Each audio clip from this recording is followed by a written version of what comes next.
Retro.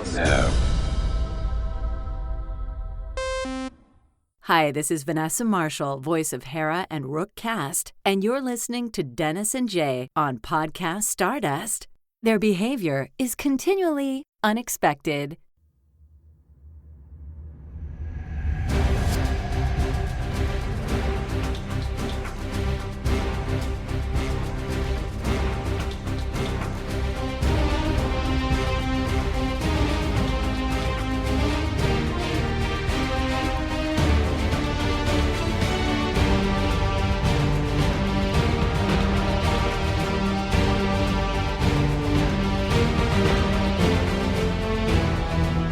Welcome to Podcast Stardust. This is the fully armed and operational podcast dedicated to Star Wars news, reviews, and discussion. I'm Dennis Keithley. And I'm Jay Krebs. It's Monday, and that means it's time for the next entry in our The Clone Wars rewatch. But before we start that, Jay, you want to remind everybody where we can be found around the internet? Sure thing, Dennis. We are on Facebook, Instagram, and X conveniently at Podcast Stardust. All right, the digital line, the signal's boosted to maximum output, the shield is down. We are now broadcasting to the galaxy. So in this episode, we're going to be talking about episode 10 from season 1, which is called Lair of Grievous. So normally I've got a summary here that Jay, you will end up reading, but I forgot to finish it. So I'll just give a brief summary of what this is about. But this picks up after the last episode where Asajj Ventress rescued Nute Gunray, and they commented how there was a tracker on the ship that they escaped on, and they were going to be able to figure out where Nute Gunray was taken. Well, the Jedi follow that, and they discover that Gunray is on this moon, on this world, and Kit Fisto happens to be nearby, so he goes there, and his former Padawan Nahdar also happens to be around. They start tracking what they think is supposed to be Nute Gunray, only to find out that this is the lair of General Grievous, and it's all been a trap set up by Count Dooku.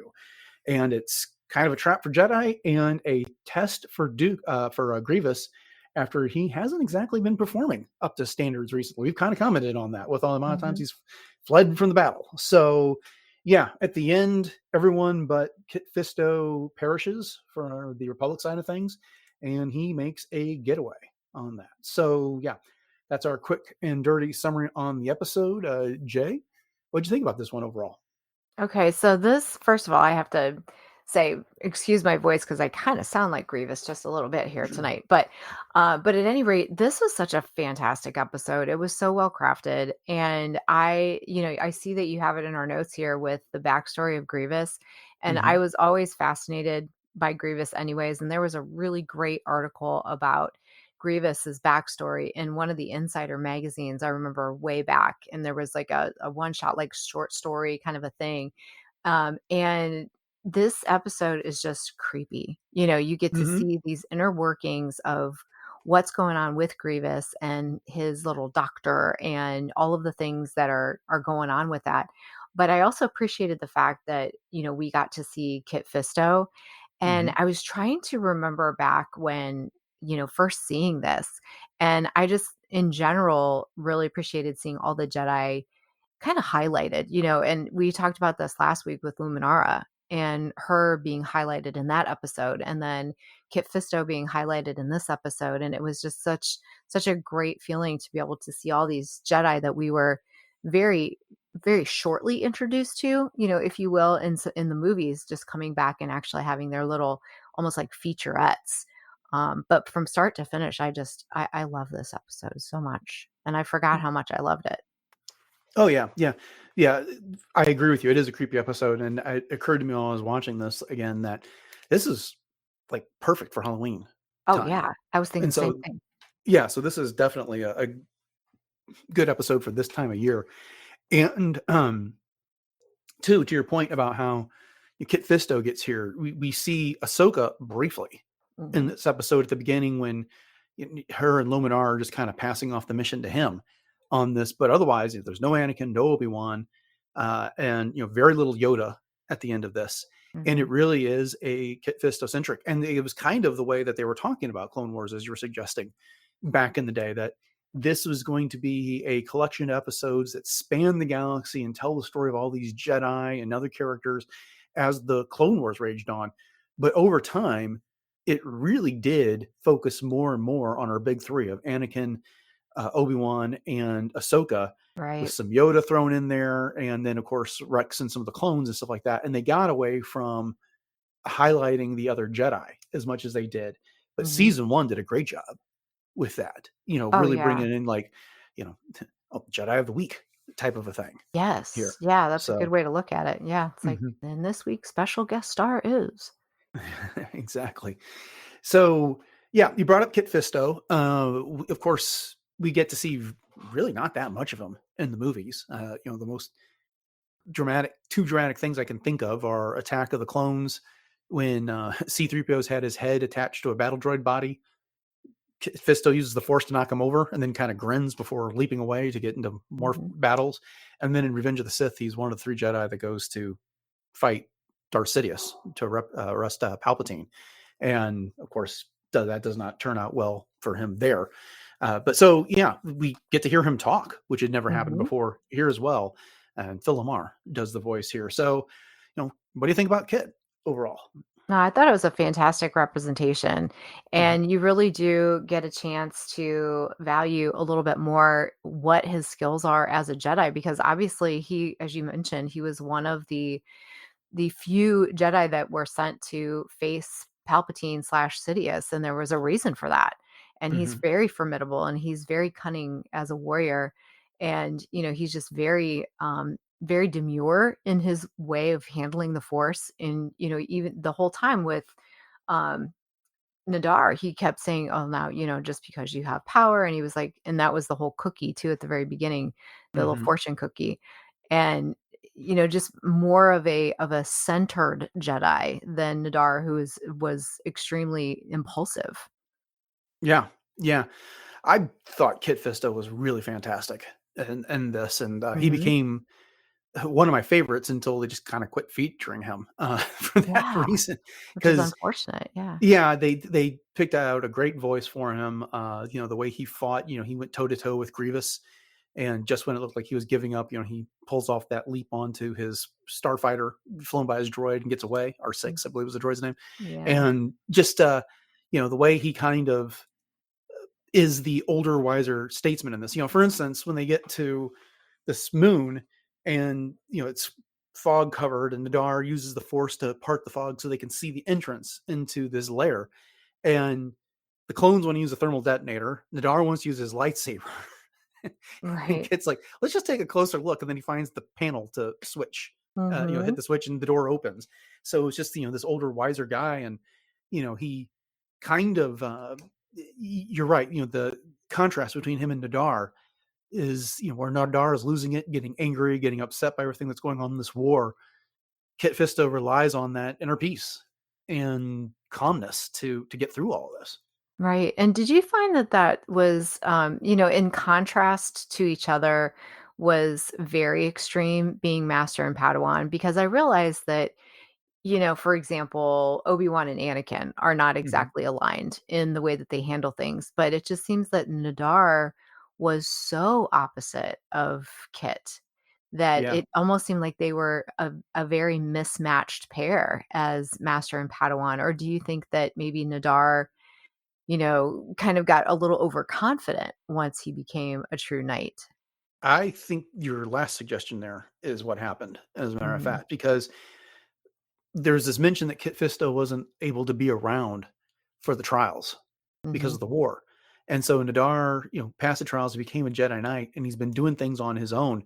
And Kit Fisto kind of makes his comments like, "I didn't teach you that, did I?" Or Ah, yeah. Mhm. and so it seems like that, yeah, that independence and then the atrocities of the war are impacting Nadar, and because he just flat out wants vengeance on Grievous at Right. one point in this. He's, you're going to pay for this, type of lines that are going on there. So yeah, I think this was probably a case where when Nadar was the student working directly under Kit Fisto, he very much was in line, because those two have a very warm reunion at the beginning of the Mhm, episode, but then things just changed over time. mhm, mhm. Yeah, no, I agree. It was really cool to see him on Cal Jedi, though. I think that was Oh yeah, awesome. definitely, Very definitely. cool. So we alluded to this a little bit, but we get all these images of General Grievous here in the Lair. They're statues of the man he used to be prior to the transformation. And he's a Kaleesh, but you see all these warrior poses, and there's even one where he's kind of got a bone mask version of his Grievous mask on there. And there's a great featurette on StarWars.com for the episode guide for this, where Dave Filoni kind of talks about the backstory to General Grievous. And there was a legends story about how Grievous had been approached by Gunray to become one of the generals in the Separatist army. And when he refused, they blew up Grievous's shuttle and then rebuilt him as General Grievous, but gave him the impression that this was his idea, that he submitted to getting all these cybernetics and then became the general when it was, that was all programmed into him as part of the procedure. But then Dave Filoni is revealing that, George Lucas had this idea that Grievous was a former Jedi that had a difference of opinion on this and wanted more power. So he submitted himself to these things to distinguish himself from the Jedi. But Dave wanted to respect the EU origins and kind of keep it a mystery so that the viewers could use their imagination to put this all together. What do you think about all that? Well, I'll tell you, after really diving into Grievous's backstory, I have some empathy for him because he really was utilized in a lot of ways as a pawn. And he was set up by Dooku, he was set up by Sidious, to basically become this assassin for them. And they had absolutely no sympathy or empathy for him. And I remember reading too, and help me out here with sometimes my lines between canon and legends get blurred here, that when he was rescued, per se, Grievous, that he was put into a Bacta tank, and essentially most of his organic parts of him were gone at that point, and that he was kept alive with the blood of Sifo-Dyas, and that Dooku had basically messed with his brain to make him even more savage than he even was before. Because I remember reading all of that, but I don't know if that's considered legends or if it's canon, or if there's, I know I'm probably blurring the lines between the two, so I don't want to, throw something out there, but I remember those stories because I was thinking, oh, there's the tie, Sifo-Dyas kind of thing. But it wasn't to make him a Jedi. It was just to keep him alive. Like, he has no force powers, but it was just to keep him alive. Yeah, I have to say, I mean, my memory is that Sifo-Dyas perished in a crash on a moon at this point. So I'm not sure they would have had access. Yeah, and they would have had access to his blood in order to pull that off in the current continuity. But yeah, I mean, what you're describing at least reminds me a bit of the canon or I should say the Legends origin story a little bit. I didn't remember anything about Sifo-Dyas's blood. That's pretty fascinating. So that, yeah, I'd have to look that up. I hadn't gone into do that much research before we sat down to record this. No, it's still such a cool character. I mean, regardless, and you know me, I love a good backstory. So yeah, we'll definitely have to dive into that more. Yeah, well, and it's a character that I feel like he's a very cool character, but the way he was used could be frustrating from time to time because he's supposed to be this big, fearsome general, and he flees from battle when the odds start to turn against him at all. And it's not like a heroic retreat or anything. We see him, oh, there's a bomb. Then he throws droids out of the way and jumps in a fighter and takes off and goes to hyperspace and then hangs up on Count Dooku when, Dooku's trying to reach him and stuff like that. And we always talked about how Genndy Tartakovsky's Clone Wars, that had Grievous show up at the end of season 1 was like the most deadly we've ever seen him and things. But that being said, you get glimpses of that throughout the Clone Wars. And we got to see how brutal it could be when he was stalking Ahsoka on his listening post, picked her up by the throat. Right. And the like. So it's a complicated character to say the least. Yeah, for sure. And the way that he takes out Nahdar too. And again, we kept saying, like, how many times are people going to be like impaled or stabbed through the back or whatever? So Nahdar gets it, in the sides, but kind of reminded me of the way that the Stranger got rid of oh shoot, I forgot her name. Daphne Keene's character in The Acolyte. Oh yeah, Jackie. Yeah, thank you, Jackie. I was on the tip of my tongue. I couldn't spit it out. But yeah, they're engaged in the saber battle, and then he pulls out the dagger from his hilt and stabs her in the chest 3 times while she Mm-hmm. was otherwise occupied. Yeah, that was So, brutal. There was a mhm. lot of brutal things in this episode, though, too. I mean, when the clones fall into that molten area and, just kind of like, I don't know what happens. Do they just completely vaporize? You know what I Incinerate, mean? yeah. Yeah. Yeah. And then we got that creature, Gore, Grievous's pet, Yeah. who is described as a rogwart in the episode guide. So I'm not sure if we've ever seen another one of those, except for like maybe in one of the Star Wars Lego video games. I think there's one in one of those. But the thing is armored, and Grievous gets quite distraught when he discovers the thing's been killed Yeah. while he was undergoing like repairs. I almost wonder if that was his pet on Kalish even, and Hmm. then maybe when he came to his lair, he cybernetically enhanced Gore as well because his doctor obviously was someone that he relied on quite heavily for his repairs and his upgrades and things like that, and that doctor is the only one that has ever gotten away with talking to Grievous like that.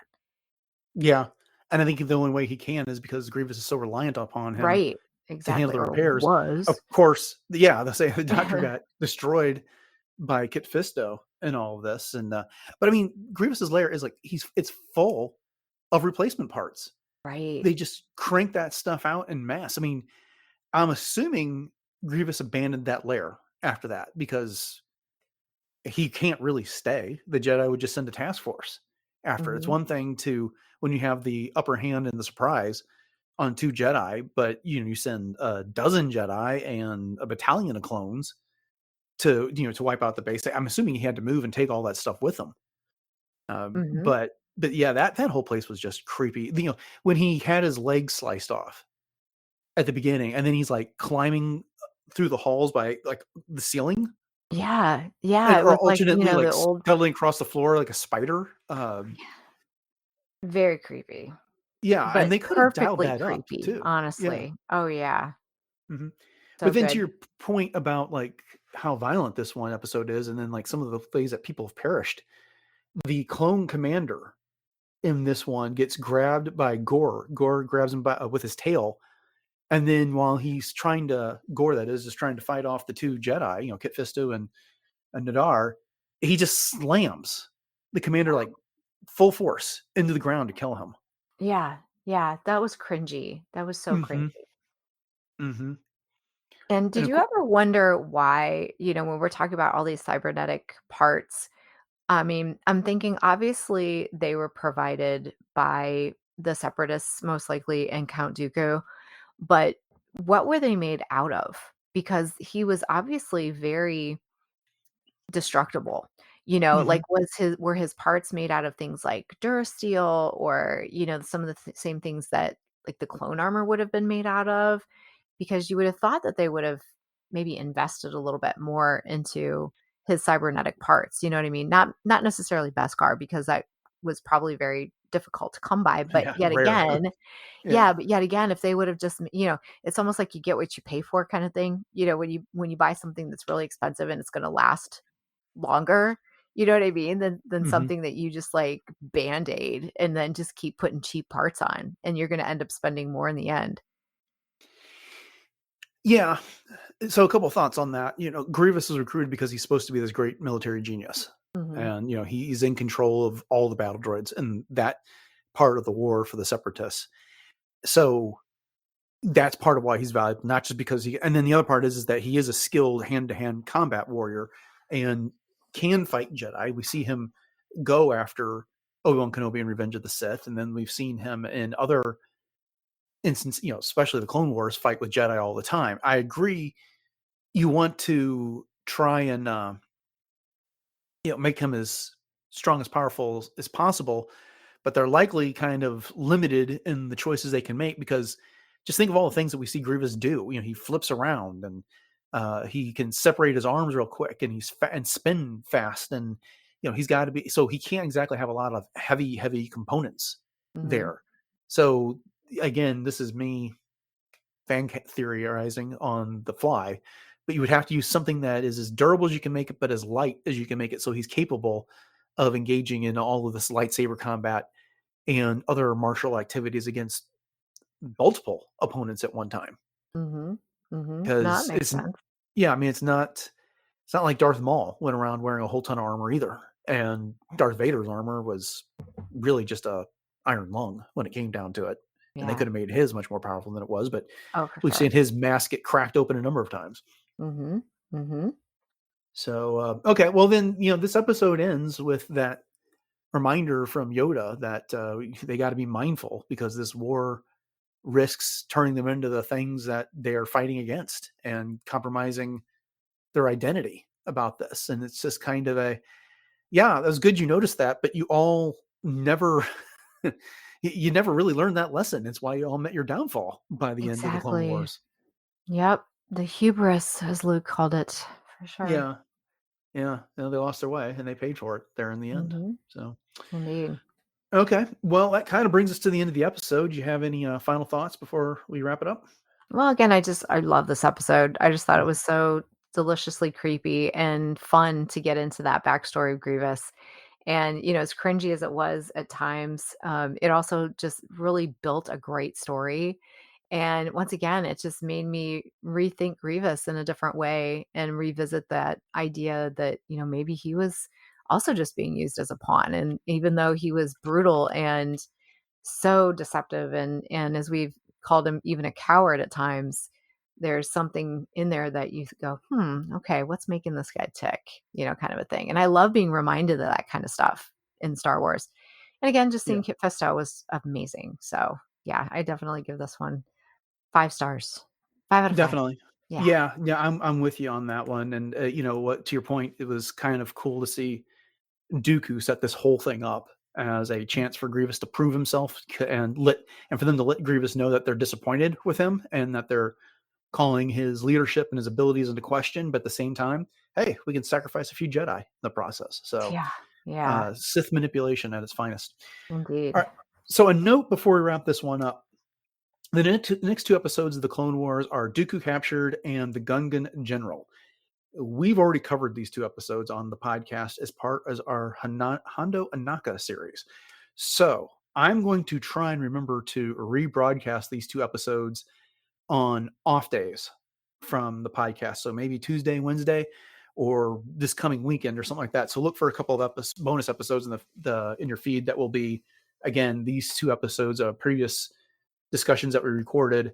And then we will pick up this series next Monday with episode 13, which is Jedi Crash and features Ayla Secura. So that'll be fun. Yay. Yeah. Okay. But with that, I want to say thank you all for joining us for this episode of Podcast Stardust and our ongoing discussion of the Clone Wars and this discussion of Lair of Grievous from season 1. We hope you've enjoyed it. And if you did, then make sure you go to your podcatcher of choice and do all the podcast things, like, rate, subscribe, leave comments for Podcast Stardust. And then, they'll make sure you get all of our future episodes as they come out, especially if you're enjoying the Clone Wars, then you'll get each one of those on Mondays. We'll take a brief break to cover Skeleton Crew when it comes out in December, but we plan on continuing with this until we get through the rest of the Clone Wars. And then head over to retrozap.com if you got a moment. Check out all the other shows that are there, including Agents of S.H.I.E.L.D.'s Case Files, Animaniacast, Brews and Blasters, Dork Lair, Doomcast, Enjoy Stuff, Love, Death, and Robots Plus, Superhero Suite, and Warp Trails, plus all previous 796 episodes of Podcast Stardust. So, yeah, but Jay, you want to go ahead and remind everybody where they can find us online if they want to do a review or reach out to us, and where else we can where else we've set up shop, so to speak. Sure thing. And we hope that you will connect with us on our social media contacts, which include Facebook, Instagram, and X. And we are conveniently at Podcast Stardust on all of those. And we also maintain some Pinterest pages over on our boards over there. And then we are on YouTube and YouTube Music. So you can head over to both of those, like, subscribe, share those out. Those also do support reviews and comments as well. So we'd love to be able to interact with you and hear your thoughts. And then we also have a Discord room on the Wretches App Discord server. So if you'd like to interact in real time, you can head over there. And the link to that will be in our show notes. And also in our show notes is the link to our TeePublic store, where you can pick up one of 7 different show logo designs on all kinds of Podcast Stardust swag, from t-shirts and sweatshirts and coffee mugs and baby onesies, even tote bags, wall hangings, and everything in between. So that will also help to support the show whenever you pick something up. All right. You want to remind everybody what you got going on in cosplay? Sure. So you can always catch me on my Instagram, which is at j.snipscosplay. And I'm just coming off of a run of a lot of different appearances and some really fun interactions that I've been able to have at some events here lately. So you can check that out, as well as just my regular posts that I'm doing on things like Tano Tuesday, Fulcrum Friday, Woman Crush Wednesday. You never know what you're going to find. So once again, that is at j.snipscosplay. Okay, upcoming on the show on Wednesday, we have our next entry in our Phantom Menace series, celebrating the 25th anniversary of that movie. We got a couple fun guests lined up for that. And then on Friday, we end the week with another look at Star Wars news. So thanks for listening to episode 797 of Podcast Stardust, everyone. Have a great week. And until next time, may the Force be with you.